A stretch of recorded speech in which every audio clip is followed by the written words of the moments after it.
उठ जा रे बंदर हल्कू।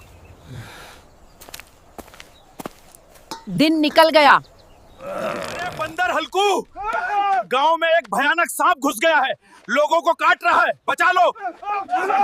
जब तक मैं जिंदा हूं गांव को कुछ नहीं होगा। ओए सांप, ये गांव छोड़ दे।